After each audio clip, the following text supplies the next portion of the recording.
So, I'm here because I'm concerned about our people. We have to be there to support these children and the young people who are exposed to this drug. Don't be asleep. Wake up.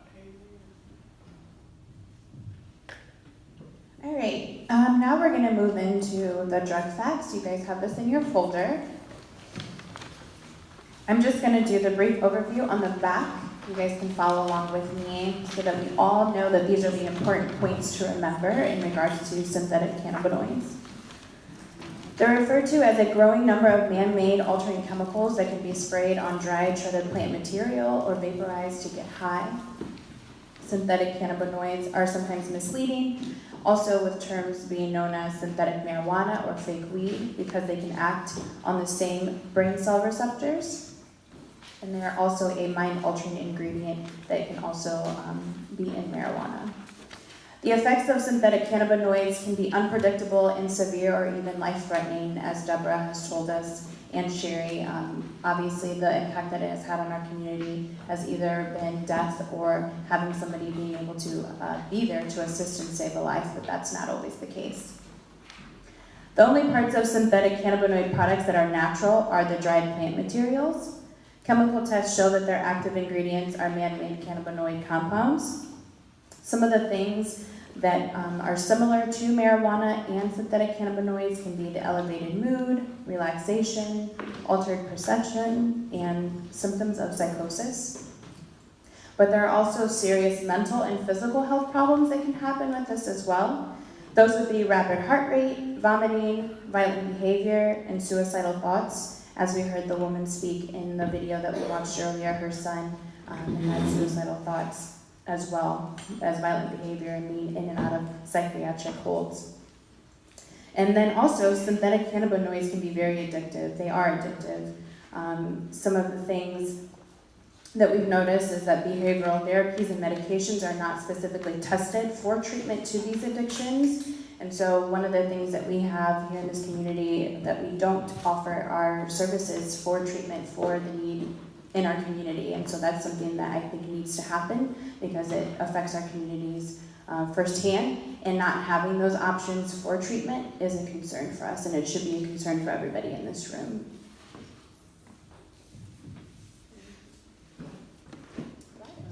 All right, Gladys, you're up next.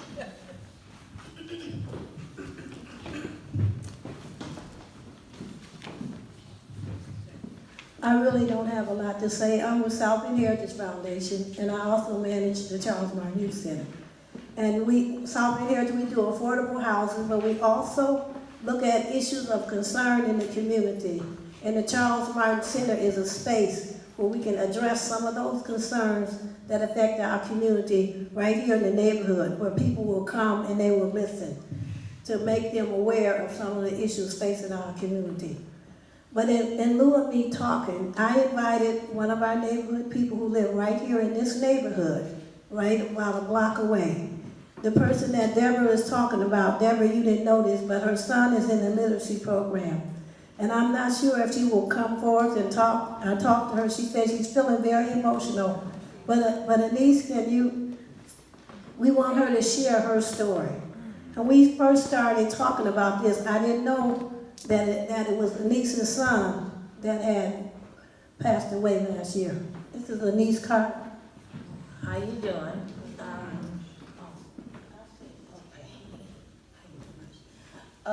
Yes.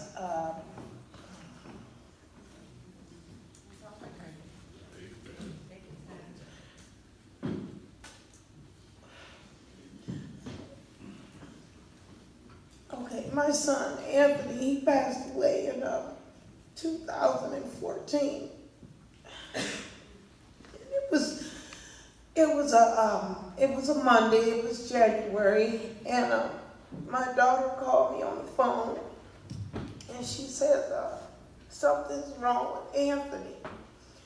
So I told her, I said, well, what do you think it is? She said, well, he's having an asthma attack. And I knew he was smoking synthetic marijuana because we got into an argument and about him using it. And I didn't want him to use it, so he moved over to my father-in-law's house.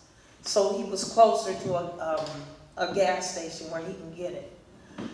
So I told her, you know, I asked her, did she call the paramedic? She said, yeah. So I said, well, I'll be right there. So on my way, I called her again and I said, well, have they left with him? She said, yeah. So I went on and met him at Memorial Hospital. And I was in the waiting room waiting. It seemed like forever. And they found the doctors, well, the nurse finally came out and got me and she let me go in the back. And I knew something was really wrong because at this point in time, Anthony, he would usually have asthma attacks and they would let me in the back room to, you know, sit with him, but not this time. So I called his brother and I had to tell his brother what was going on. And he also was going through a little crisis. He was in Indianapolis. And so I said, well, I'll call you back with some more information when I get it. And it was when I was walking out the room, I noticed here comes the doctor and the nurse, and those two people that come together, it's no good news. So they sat me down and they explained to me what happened. And I told them that, you know, Anthony smoked synthetic marijuana, which they knew they had in his church, because I would tell them, you know, when he would go, I would make them aware that he does that. And the nurse, she told me, she said, well, due to the fact that we were resuscitating him, his heart got weak. He couldn't fight anymore. He was only 19. And I mean, when you think about it, when I called my daughter, I wanted to know everything. I couldn't imagine what they had to go through in that house. I had a 14-year-old that was giving him CPR, and his two other little brothers were sitting there watching him pass away, and that's where he actually died, was in the house. And it's so, you know, to have to deal with all my children behind this. Everybody misses them. I find little notebooks where Anthony had wrote in there where he wanted to be an ER doctor. You know, he had so much to live for. And the worst part of it is Anthony had an unborn baby that was born after he passed away. So this little boy, he would never see his father or hear his voice. You know, this winter has been really hard for me. I don't, it's, you know, you think it gets better, but it doesn't. So I just came to tell my story.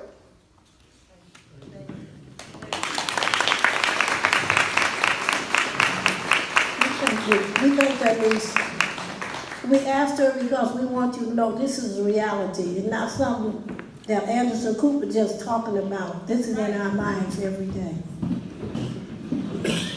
Thank you, Gladys. Before we go to Tim Scott and Karen White, I just pulled up for you to be able to view. Here it is on Amazon.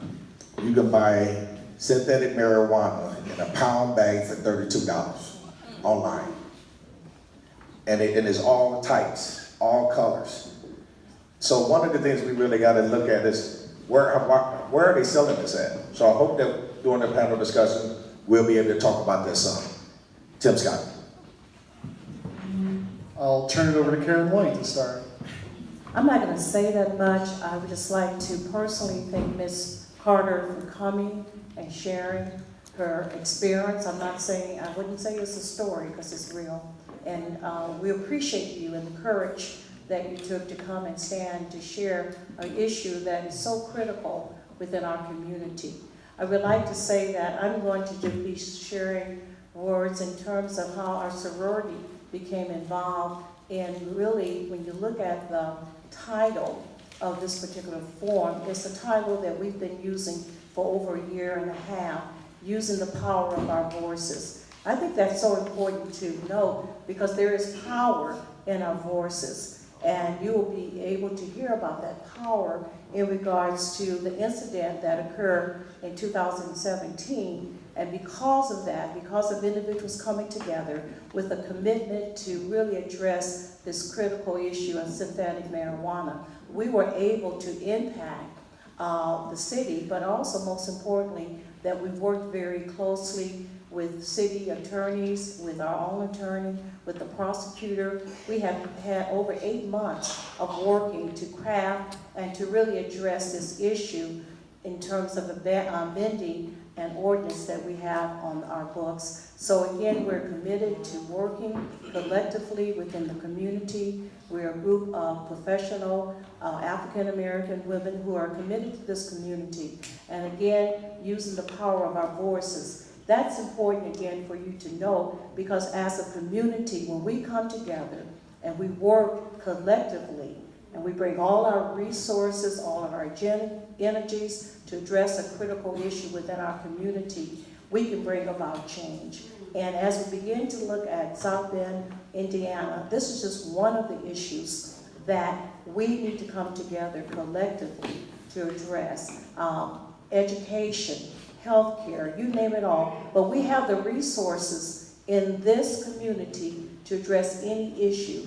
And you'll begin to hear about the process. Not only will our council president share with you the process that we undertook to really amend our ordinance, but also our city clerk, who worked very, very closely with us to bring about this ordinance. You have a copy of it, hopefully at your table or in your folders. Again, it's a beginning, and as you have probably witnessed, the synthetic marijuana, and it's not marijuana, it changes. And so each time we think we may have our hands on something, a new version comes out, a new version comes out. But again, as we continue to work, you're going to hear from the chief of police, who will be sharing information with you from an enforcement perspective. And again, it's a major issue. It's one that we are beginning to really address within the city of South Bend. And we started really addressing this in the year 2011, and when we worked with a number of individuals with the police department and the prosecutor, we actually had a couple of raids here in the community. One is the field station noted right down the street. And that was in 2011, so we thought we were really beginning to address this whole issue. And now we're in 2018, and we're again addressing the issue of synthetic marijuana. So at this time, our president of the South Bend Common Council will give you some brief highlights of the ordinance, and then our city clerk, Rima, will share a little bit more with you, and then I think after that time, it will be our chief of police. Thank you, Karen. You know, as legislators, and that's what we do, you know, our main concern is the budget and also enacting laws, basically setting up the tools for the administration and for, you know, the police department, fire department, whoever, to better our community. And it's out of issues like this that we look at it, and the first thing that we do is we say, how can we make our community better? And a lot of times Karen White and I will do things like look straight at the law. What does the law say? How is this allowed within our city? And you really look at it and you start to see kind of a loophole. It wasn't even addressed in our city ordinances. And with that, we were bound and determined with basically this group here, Eladine DeRose, who was with the city attorney's office, still is, but she was interim to the common council at the time since we lost our attorney. And we sat down and really thought long and hard, how do we go about doing this? And sometimes people think it's just real simple. It's like, put the language in and vote on it and go. The one thing that the mayor said earlier was, it's not regulated. It's not regulated anywhere in the country. And what you have is sinister corporations, and I'll use that term because that's really what it is companies that are out there to make a profit off of our kids dying, being sick, being addicted to basically the poison they want to put out there. And I wish we could write into city code how we go about taking those companies down. But what we gotta do is worry about home rule right now, what's happening in South Bend. And at the time, we didn't have anything. And the biggest struggle we had as a committee looking at this ordinance was, how do we write it where within 5 minutes after we wrote it, it becomes obsolete? And we really struggled with that because these companies know what we're doing and they're trying to circumvent it every single time. And we looked at the Indiana code, and the Indiana code has struggled with it as well at the state level because they're dealing with the same thing. And we came about changing it, and we changed it within our disorderly house ordinance. And when we say disorderly house, that can mean anything. That could be businesses, motels, hotels, convenience stores, of course, as well as your own home. And we looked at it, and the main thing within the ordinance, and the copies of the ordinance are in the back, by the way. They might not be in your packet, but you guys can get a copy of it. It's on the back table. It's on page 4, and it's number section 6 of, hang on a minute.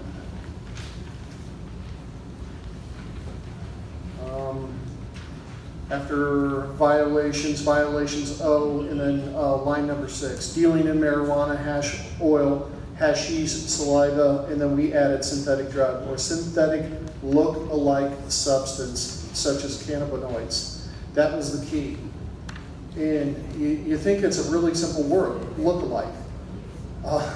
We kind of struggled to figure out what we needed to do. So what it allows us to do, allows the prosecuting attorney and all the other attorneys involved with this, is anything like this. So when they come out with a K2, the different drugs that are out there, if it's anything weird with that substance such as cannabinoids and anything along that lines, it can be in violation of the Indiana code and as well as the City of South Bend.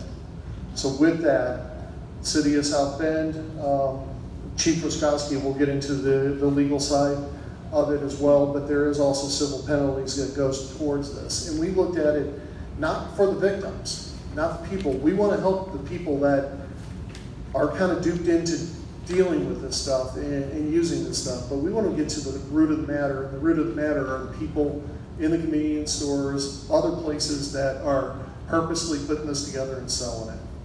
So we wrote the ordinance with that, basically 4 straight lines on it, but the main key was look-alike substance.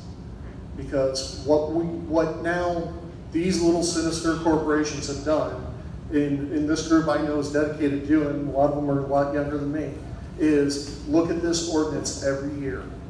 We're going to look at the state law, we're going to look at international law, US law, to see what's going on, and if we have to amend this every month, I know Karen White and I are willing, and I know the mayor's willing to sign, that we'll change our ordinance every month to drive this home, that we stop this. So, as legislators, that's our job. Put the tools together for the administration, the police department, prosecuting attorney, to make a legal case to effect and do a final stop to this issue that's in front of us. So, the ordinance is back there. It's the disorderly house ordinance with those language. It's underlined on page 4, so you guys can take it, read it. And we're dedicated. We're dedicated to looking at this every year. So, thank you.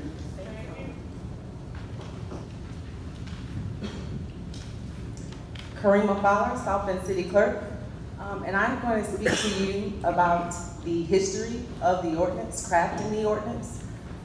There were several preliminary meetings that had taken place with internal stakeholders due to the quality of life and the series of events that had recently taken place. The council decided to implement a civil response to the danger due to the fact that we've done a lot of research, and in our research, a lot of the information directly conflicted with the Indiana State Code, the Indiana IC Code. So a civil penalty was the best course. There were several meetings. There were 8 meetings, outside meetings, town hall meetings, and we wanted to garner information from community members that have actually experienced what's going on out there. And a lot of the information that we had taken in, we decided to actually go after the individuals that are out there, the individuals that are selling the substances. So after several meetings and gathering together, that's what was decided on by the council. There was a lot of research that went into this. Myself, the city administration and the legal department, many hours. And so my office is charged with the ordinance violation bureau. So we handle a lot of these city ordinances. And so this fee is $250 to $2,500 at any given time. And they can be fined every single day if this substance is in any of the locations. I personally think that it is our moral obligation to make sure that we get these substances off the streets and to also make a statement about what we will and we will not tolerate as a community.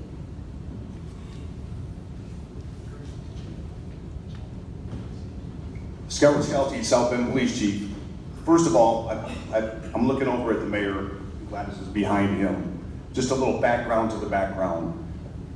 When I start off there and work all the way around and I look out there, not one of you said no, bad idea to start this.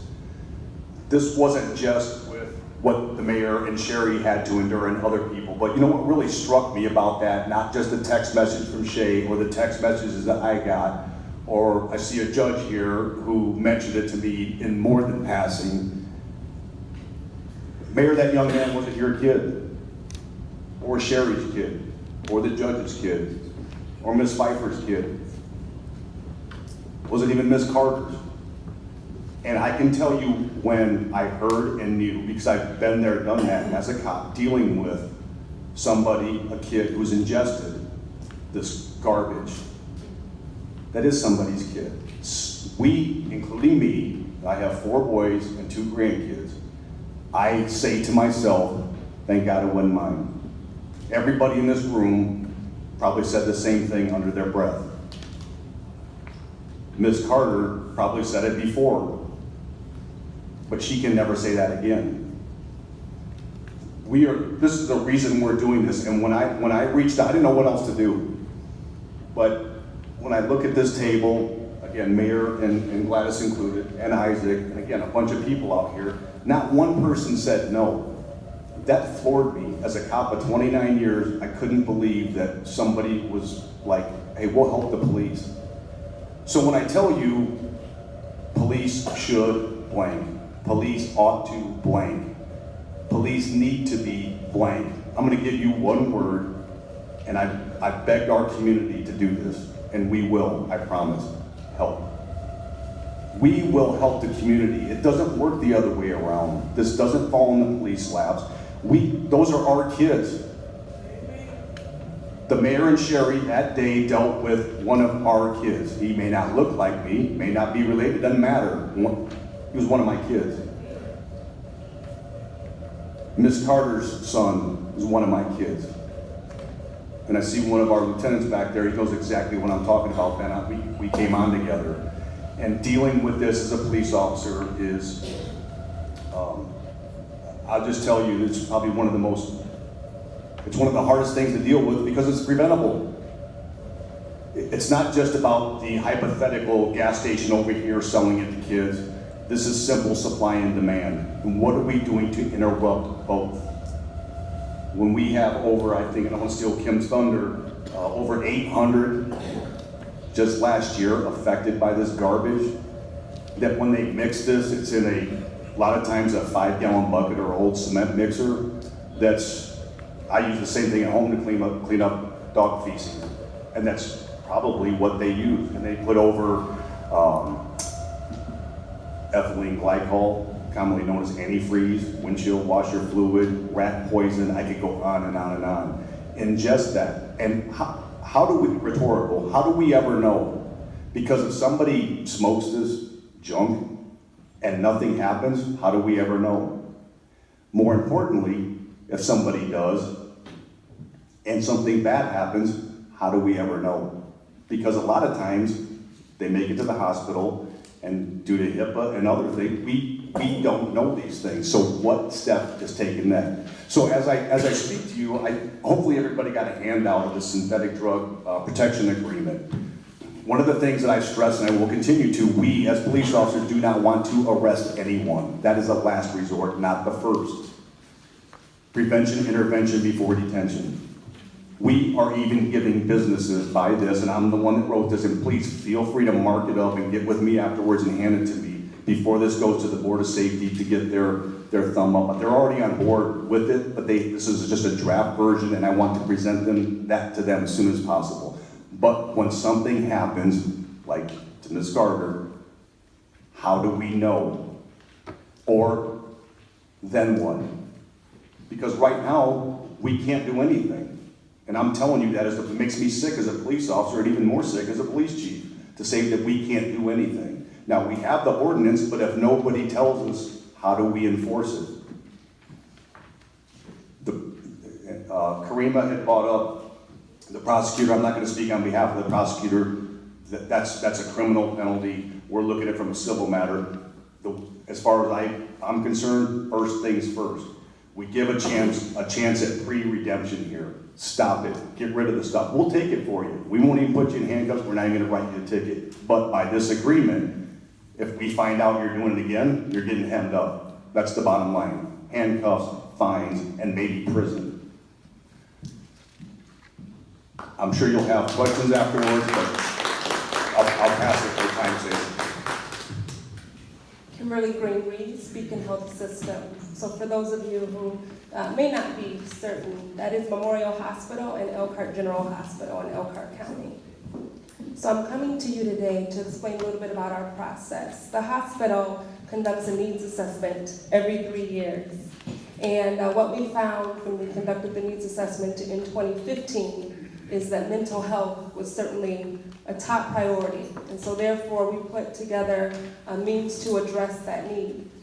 Unfortunately, I do believe that we are getting ready to conduct our next needs assessment that's coming out yet this year, probably rolling out in the next 30 to 60 days. And I do believe that mental health will still be a top priority. And so in order for us to do what we need to do in terms of community health, our approach is a collaborative approach. And in order to do that, we take a data-driven strategy in order to provide education and prevention. And so this is certainly one of those things. And so in order for us to be informed and make those decisions and put strategic things in place, as Isaac mentioned earlier, I have data to share with you today. And unfortunately, what I can share with you are the numbers from 2017 are worse than they were in 2016. So when they talk about the need to stay on top of the ordinance, to change it, that is absolutely necessary. When they talk about the community needing to come together to address this need, that is absolutely necessary. And so when the hospital comes to you and we ask you to fill out our needs assessment, our survey, where we're asking the community to help us identify the needs in the community so that we can address them and help in that effort, I'm going to ask that you support us and that you definitely see the need and value of doing so. That being said, last year the number for visits into the ER were 981.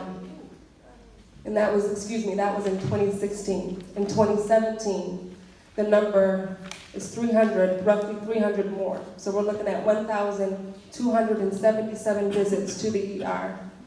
We call it cannabis because cannabis comes into the hospital as an ICD-10 code. So that's how we have to classify it. But as the mayor mentioned, there are many names for this, but this is how we bucket it.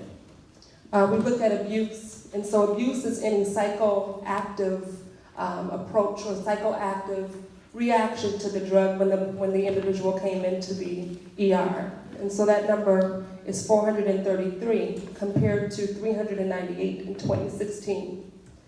As far as the dependence on cannabis, in 2016 that number was 28, and in 2017 that number was 39. That means that someone felt the need to have to take this drug. And so what we often say in community health is that that is a disease and something that we need to get on top of in terms of prevention and education.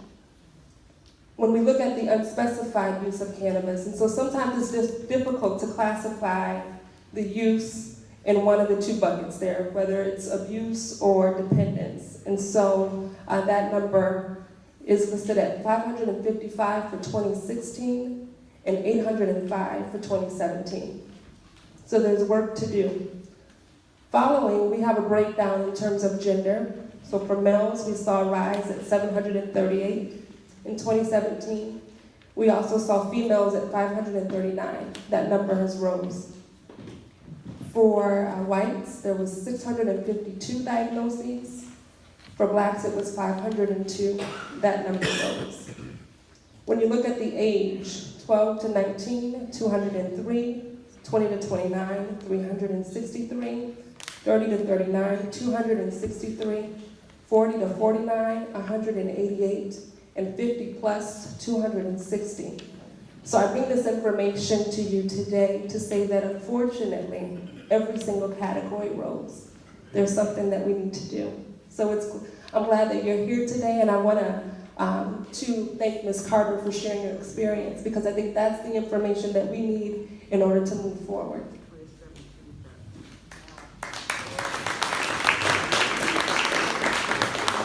Thank you, Ms. Rich.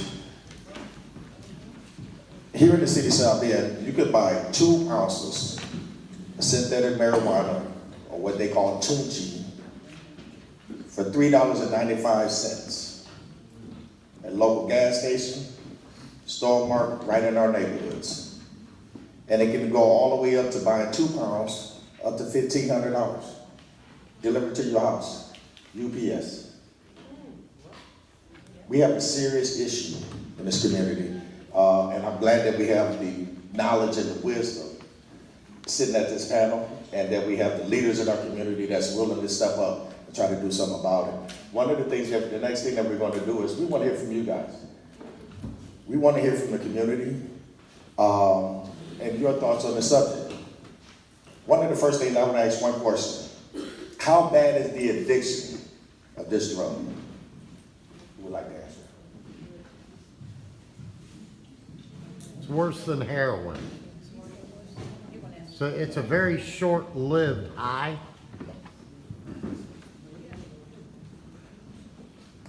I've seen people die from this. I know a 20-some-year-old boy who smoked it for about a year when it was called Mr. Smiley.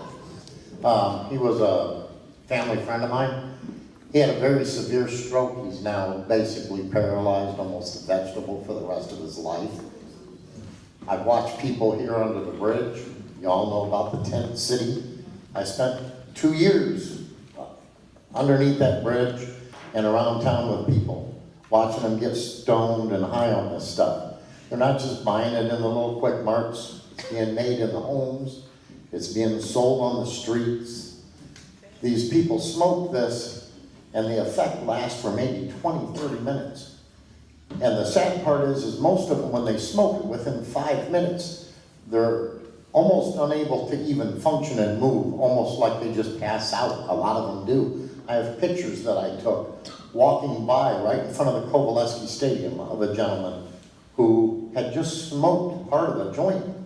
He was totally unconscious on the stairs with his head down, the remainder of his joint in one hand and the lighter in the other hand. When he came to 5 minutes later from his unconsciousness, the guy was walking around, almost couldn't walk, almost walking into traffic. I watched him laying on the ground in front of Transpo and waited for ambulances to come there. I've probably watched over 100 people. This is a serious, serious problem. And when we raided the gas stations in 2011, we didn't even touch the problem. And it was almost like we looked away. So this is a big problem. This high lasts for a very short period of time. And when they come down from the high, they come down really hard. And guess what? They crave it. They want it again.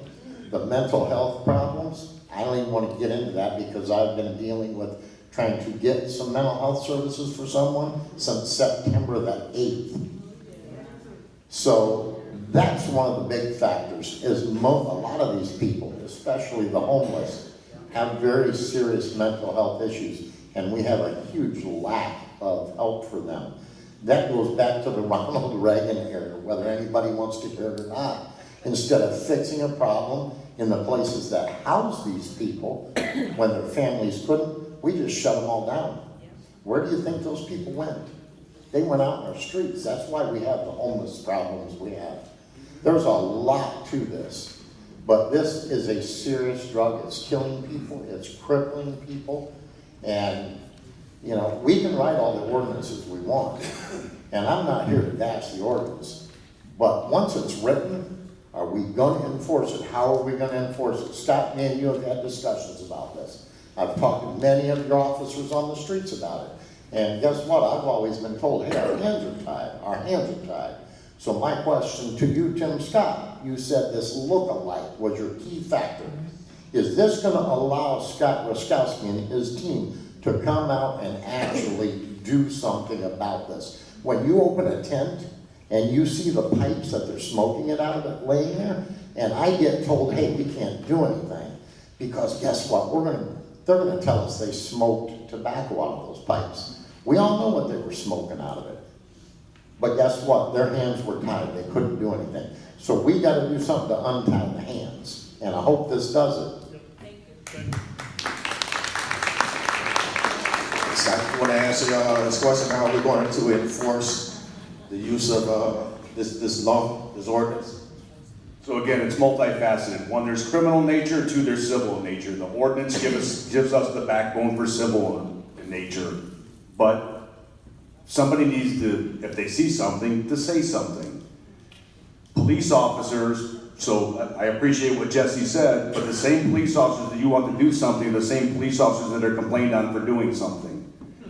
Unzipping a tent, for example, and pulling out an item of paraphernalia that we don't know what it is, and even if I tested it, there's no test that I know, unless we have one of those fancy machines that you saw in the Anderson Cooper video, to test whatever's in there to equate that to something that's criminal in nature. Not to mention, I've entered a dwelling without probable cause or permission, not just because somebody said something.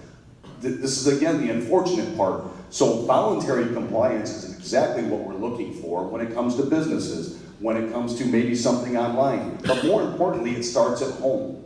Again, it may not be our kids, but they are our kids. And we owe it to our community to help everyone else, not just kids. It is, and Jesse's absolutely right, it is everywhere else.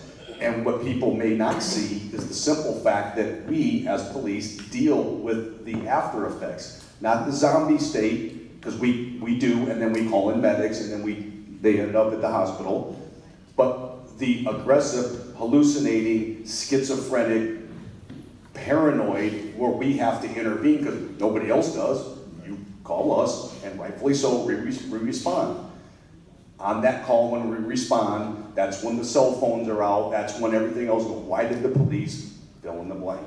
And this is where we start. So, this isn't a poor me story. This is how are the police going to help you, meaning our community. We are part of it. Kids, homeless, 50 plus, as I see it here. It's all inclusive, all our family. And that's how we are treating these right now. So our hands are, we want to help, not handcuff. I'd like to speak to that as well. Earlier, President Scott said that if we have to, we'll review the ordinance every month. And I don't have a doubt in my mind that that will not happen, because this group was the most passionate group of people I've sat with in regards to this ordinance and diligently going over the information. We're even still looking at, far as the business license, if these drugs are taken out of an establishment, going after their business license. Like, this is serious. Thank you, Green.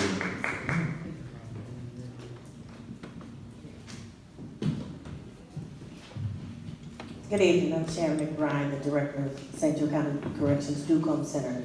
I would like to say, first of all, I commend everybody on the panel because as the Director of the Correctional Facility, I have this epidemic every day.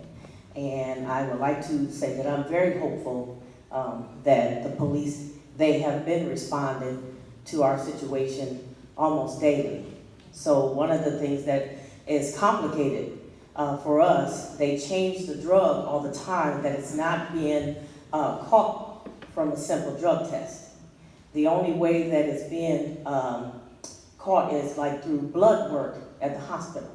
So they're changing the strand all the time. So it's complicated on the front end as far as a client perspective. So as far as going after the retail stores is one facet.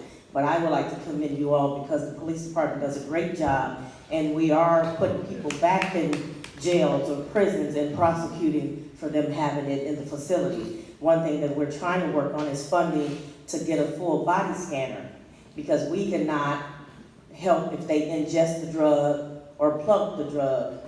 That's hard to detect, but they're getting it into the facility by buying them at these convenience stores and they're going undetected. So they get to go out every day in the community and work, and they come back into the facility and walking into a facility, getting a call at 2 and 3 o'clock in the morning, and you have 3 guys seizing at the same time. You don't know what's the problem. You have the first responders coming to try to help. And I just had Christmas Eve, a guy OD and die, and another guy, while the coroner was taking one out, the other one was seizing on this synthetic at the same time. So it's an epidemic. So I really, really want to say thank you for starting the initiative, and I'm hopeful that we can at least tackle it one step at a time.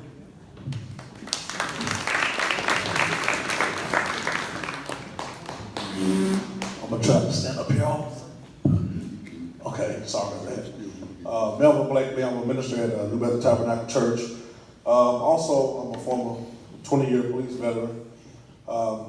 I can say, first of all, this is one of the first steps in helping what this community needs.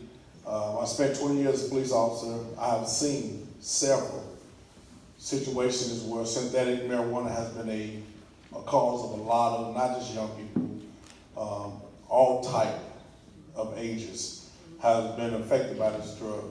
One of the things that I like to speak out on is that you can't point a finger at no one with this type of drug. One thing I can say, I've been a part, and I'm just gonna I'll tell my story. I've been a part of shutting down several businesses from the location I was a police officer at. And in that situation, more than 2 weeks later, I've seen the business back open. Like they're saying, the ordinance can help shut the business down. But that's gonna take something that, and I know Chief will probably understand what this means, but it's going to take something that Sir Robert Peel said a long time ago. The police is the community is the police. This is the penalty, but this is the help. You guys got to stop saying the police. I'm one of the ones that's on both sides now. So I get to see exactly what the police do, and I hear people complain, and it bothers me because I'm saying, wow, you don't understand, they're doing the best they can, but there's nothing they can do in certain situations. I've seen young men die in the streets. I've seen it. I've seen their parents come beg for help. I had a young lady come beg us for help because her boyfriend kept taking synthetic marijuana. She pointed out the location. We shut that location down. That's what it's going to take. It's going to take the community to do what I'm going to say, and I hope it picks up, but Project Stop. And if you want to know what the acronym STOP means, start telling people. I mean, stop being scared, you know what I'm saying? Because if we're going to shut business down, stop going there and shopping. Stop assisting these individuals because you know where it's at. I mean, you know where it's at, you know what's coming from. We point the finger at the police, but at the same time, you go back to the same place and shop. The place that we assisted to shut down was a convenience store. They were selling meat, they were selling produce, they were selling groceries, and they was even buying stamps. They were selling Viagra, they were selling everything. We was amazed when we went in there and found everything we found, but we're supporting them. Because it's in the heart of the community where we need their business. So guess what? We gotta be the ones to say enough is enough. I'm not gonna shop at your location because you're producing synthetic marijuana out of your store or whatever. I'm gonna be one of the first ones to say I'm not gonna shop there. And then let's take our business elsewhere and maybe that'll shut them down. Thank you so much. Willie had some very good points. My name is Samuel Brown. I got a watchdog group called Citizens United for a Better Government. And we cover the city government, cover the school system. I'm one that don't sit down. Let me tell you my story. Got a good house, 2 of them. I didn't know about the second, right across from my daughter's house. My daughter got 3 beautiful little kids. Very intelligent, very bright. And the last thing I want to see is something going crazy over there in front of that house. So I went on a one-man mission. Went to the Common Council. I think you got tired of me coming. Mrs. Scott, Mrs. White. Then I reached out to my good buddy, Isaac Hunt. I went down to Poole, who owned a house. Come to find out, it was a friend of mine, daughter. I hit Mr. White. He put me in contact with you guys. I said, we got to do something like that house. So, when it really done, a few little incidents coming by there. But the one thing I want to say before I sit down is a guy named Sean King. He's a commentator on the Time During the Store show early in the morning. And Sean King said the most important person, it wasn't the mayor, it wasn't the police chief. You know what he said it was? Somebody said it again. Prosecutor. Who was it? The prosecutor. He said, the prosecutor. All over the United States, he told us, when we get ready to go vote, make sure that we pick a guy in that prosecutor position. The mayor can do all he wants. The police chief can do all he wants. You pass all the ordinance you want. The police chief, you know what's happening around here? I reached out to Sean King. I told him if I got to pay for it out of my pocket, I want him to come to South Bend. He's a heavy individual. Listen for him, Sean King. And I'm telling you something.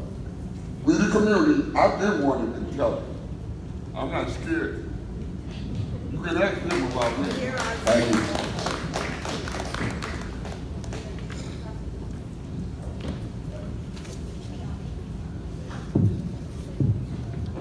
Okay, I'm gonna be real brief.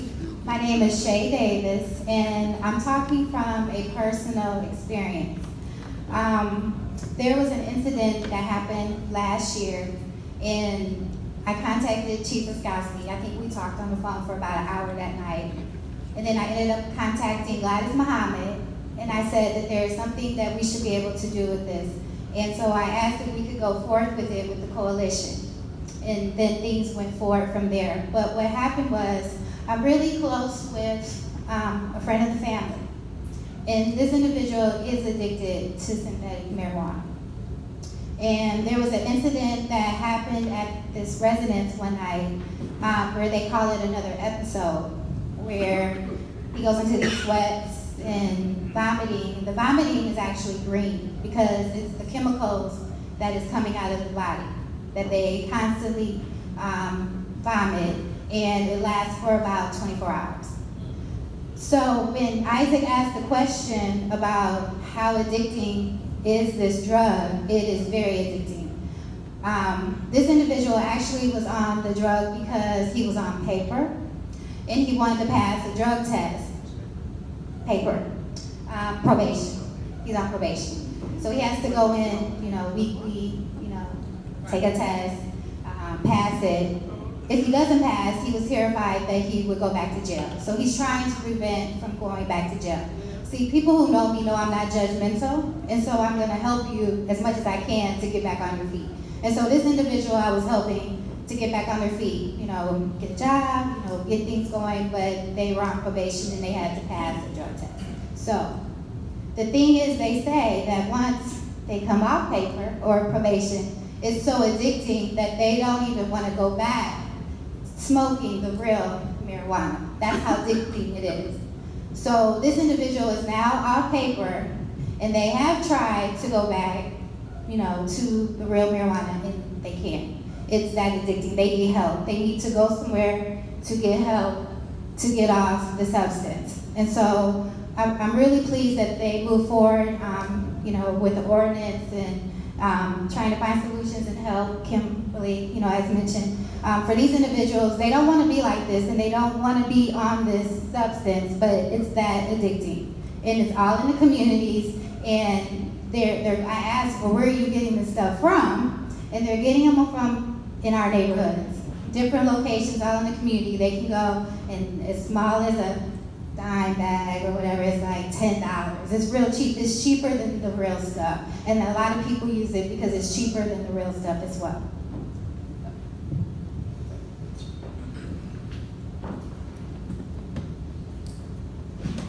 Hello, my name is Chris Ward. I'm not a current member of the South Bend community, but I was a member of this community for a long time. We now live in Michigan.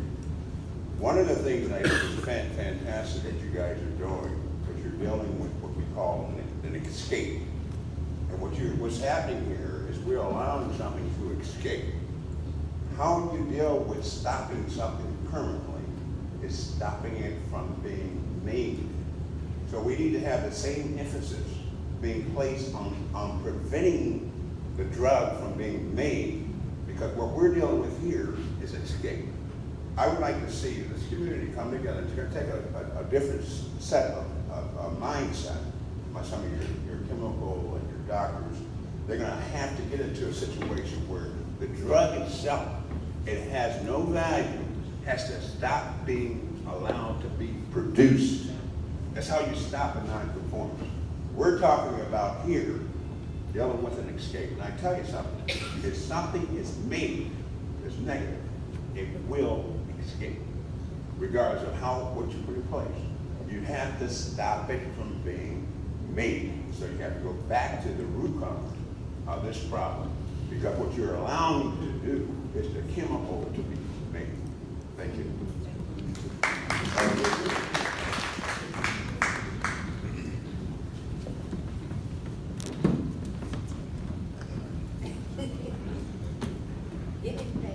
Okay, thank you. I'd like to thank my sorority for hosting this, and Delta. But I have a question that I think is really important, piggybacking kind of on what Shay said. Preventive is so important, education is so important, but even more important is treatment. And if that piece is missing, I don't know how you fix this problem. I am a social worker, and I work with people who have some addiction issues. And when they speak of synthetic marijuana, they say the first time they become addicted. So in order to combat this, it's gotta have a treatment piece that's funded. So that's my input. Hi, my name is Kimberly Taylor. I just want to, my heart goes out to you, Renee. We grew up together, and I just want you to know how much I feel for you. But what I want to say, I have a radio talk show called Let's Talk About It. Gladys Muhammad has given me several topics to talk about on the show. One of the topics was the gun violence intervention, which was a great show. The next one was about the synthetic marijuana and opioids with Deborah Stanley. And I want to say that it was a great show, and we had a chance, to be able to talk about this and get it out to the community. And I just want to say that I'm just grateful for Gladys for getting me involved, and like I said, being able to talk about these things on the radio show and get the word out there. I think this is a start. I have a platform to get some of these things out here, and Kimberly One of the things we definitely would love to talk about is the mental health issues that's happening. Those numbers are staggering. I think that the public needs to know, and again, we talked about being aware and getting the knowledge that we need, because that's the thing, we're not knowledgeable about what's happening in the community. And that's one of the things that I like about my show, because we can talk about it and get it out there. So also I wanted to ask, how do you know, WUBS 89.7 FM radio, it comes on every other Monday from 5 to 5:30 p.m. And my next show is going to be February the 26th. Hopefully it will be with Kimberly talking about the mental health issues. And I wanted to know, but I do have a question as a parent and a citizen of the community. How do you tell the difference between synthetic marijuana and real marijuana? Because I know plenty of people, my children smoke marijuana. I'm afraid that they might get a hold to this drug. And I'm sure a lot of people in here know people that smoke marijuana. But this is a question that nobody seems to, I mean, it might sound crazy, but I want to know, how do you tell the difference? Can you smell it? Can you, is it a different smell? Chemical smell. Looks different? Chemical Because smell. I want to educate the people that smoking marijuana. I've worked with people every day that go out at lunchtime, and this is what they do. And this is, again, something that we need to talk about. Unfortunately, you better know your dealer. That's, I mean, sad but true. Who can answer that question, what it looks like?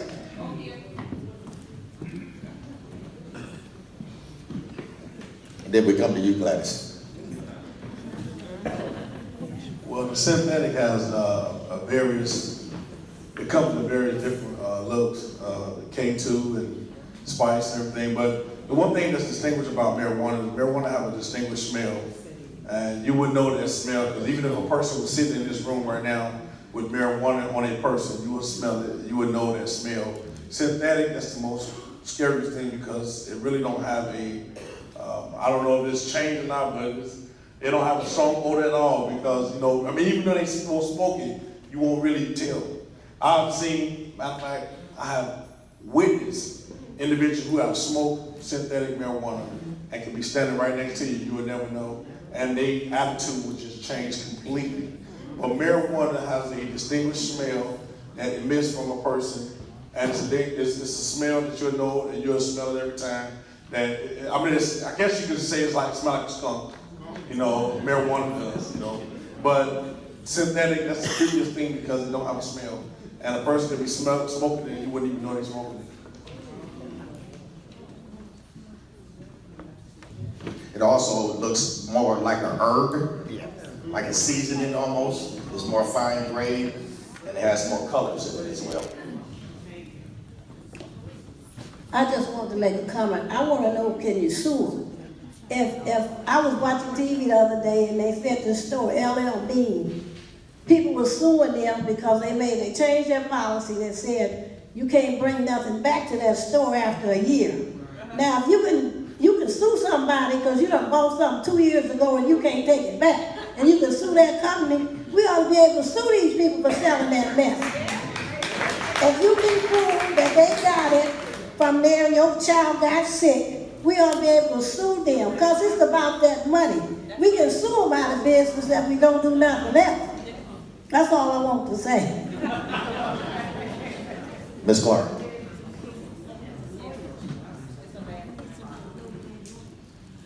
Yeah, you know what? When I found out Anthony was having a baby, I did not know that his girlfriend was pregnant at the time. And I did. I tried to sue them, and I didn't want a dime. I wanted his baby to have the money. And I couldn't sue because they said I couldn't figure out which gas station he brought it from, but I knew exactly which gas station he brought it from, because I asked his cousin that would assist him to the gas station, and they both were smoking it. So that was done and over with. They said they just can't do it. So here's a little baby who is going to be raised by a single mother, probably struggling to pay for college in the future and everything else, and it's just disturbing. He's a sweet little boy. The mother was so torn behind it, she left town. She lives in Warsaw now. So now I have to visit my grandson in Warsaw, and I don't get to see him much, but I mean, it was, excuse me, I did everything I could. I called his probation officer, and I told her, I said, you know, who wants to tell on their children? But I told her, I said, I'd like for you to arrest him. He is smoking something that's killing him. I see it, but my own, I see him deteriorating. She said, oh, I can't do that. And I said, well, why not? It's illegal. He's hiding the fact that he's, you know, he had gotten in trouble, just like Miss Davis said. That's what they do. They go to that, and before you know it, they didn't got so addictive. When they're off paperwork, it's a done deal. You know, I asked him, I said, well, and I'll be honest too, I said, can you please go back to the normal? I'm sorry, Mom, not the way this stuff makes me feel. And I mean, it was heart-wrenching, because it's like I couldn't do anything once he became addicted. And the gas station sold it. I couldn't find no packaging as long as he was living, but the moment he passed away, it was about 3 months later, we looked, and my one daughter was very nosy. She eventually found it was probably about 12 packs, and they were all empty, and I was looking at this stuff, I was like, oh my God, I never thought that I would be a victim to something like that, you know, true enough, you know, he's gone. So he left us behind to mourn, and we mourn, really, you know, we really mourn. And my mother, I mean, she just torn up. I mean, it's you know, really, I do believe in, I think we as a community should really save these kids out here. It's just sad. It's really sad. So. But I tried, because I wanted his son to not have to, you know, he's going to grow up without a father. And I thought, well, he needs to be benefited from this. So, but it just didn't happen here. So, yeah. Would anyone on the panel like to address that?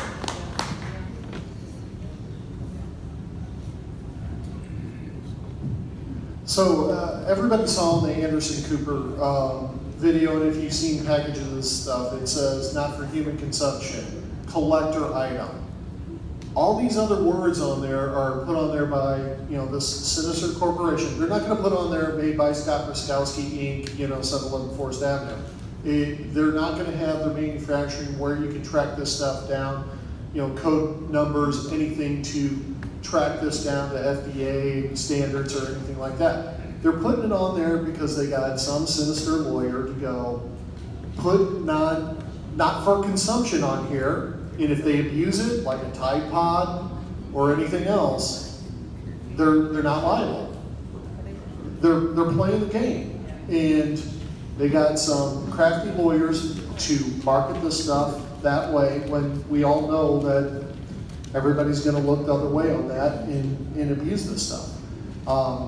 Their true intention to me is profit by evil, and we got to do what we can to stop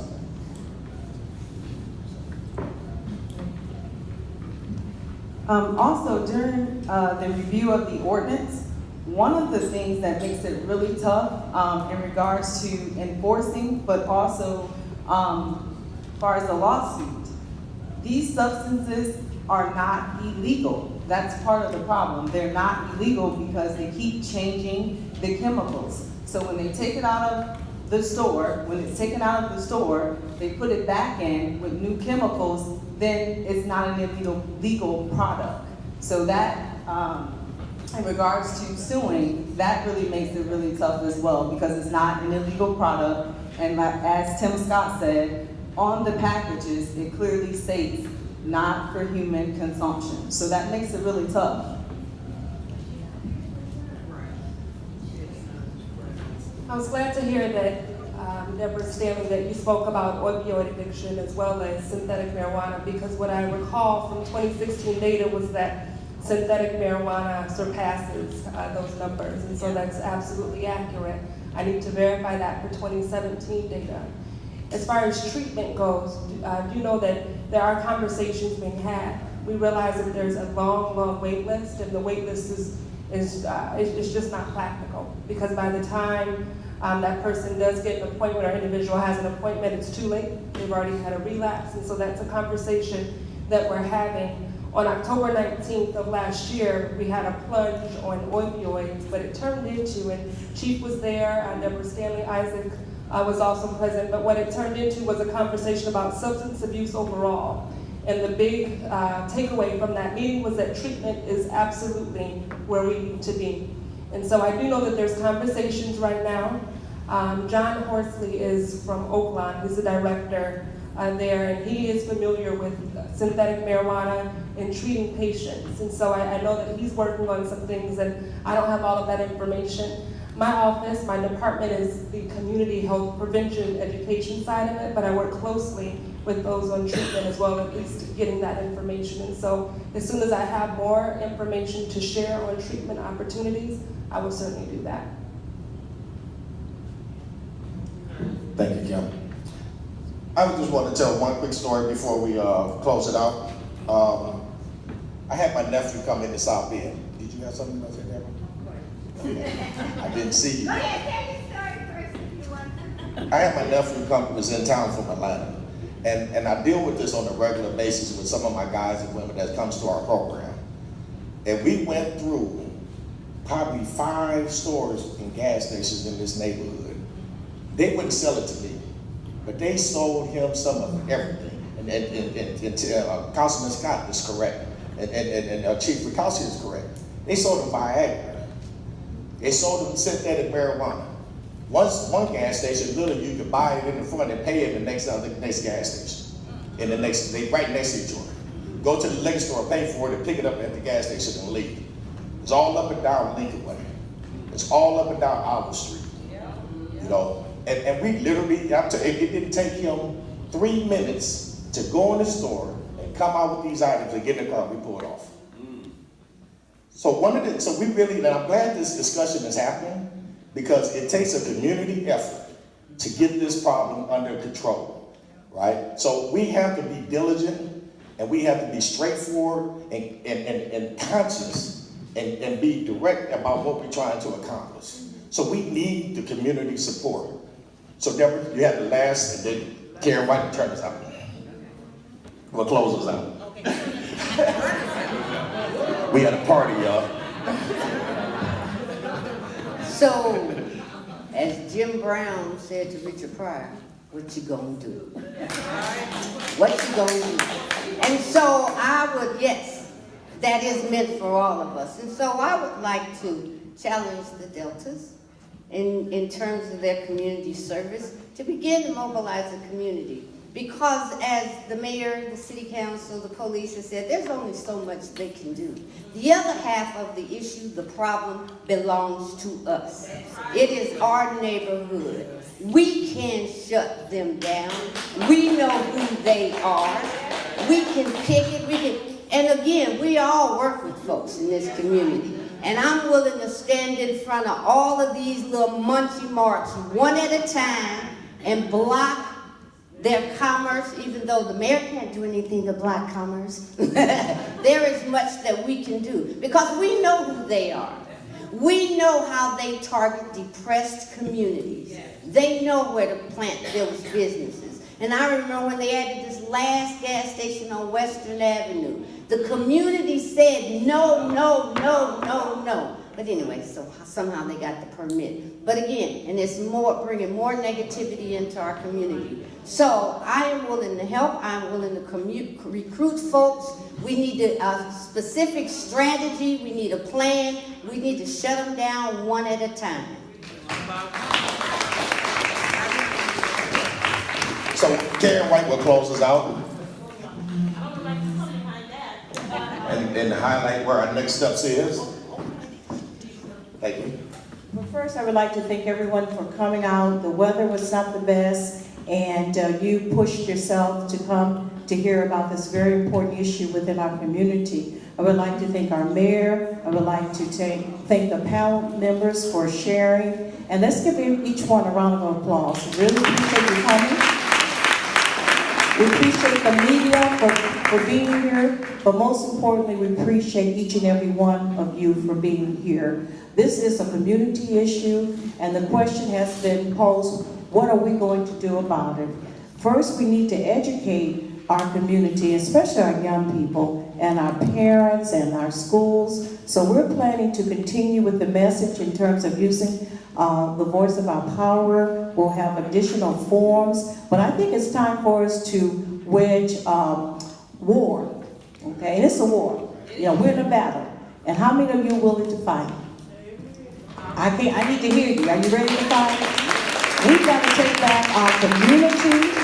We know who's doing what in our community. Someone would say, well, who's selling drugs? I don't know. That's not true. If you live in a community, you know who's doing what in our community. So it's time for us to say that we're not going to tolerate this behavior.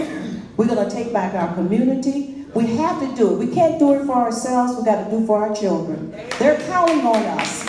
And so we're going to be working together. Anyone who would like to work with us, please let me know. We're going to come up with strategies to deal with this issue. But we've got to be able and willing to roll up our sleeves. It's going to take work. But our community and our children are worth the work. And so again, we thank everyone. But the question I need to ask you again, are you ready to fight? Thank you so much for coming.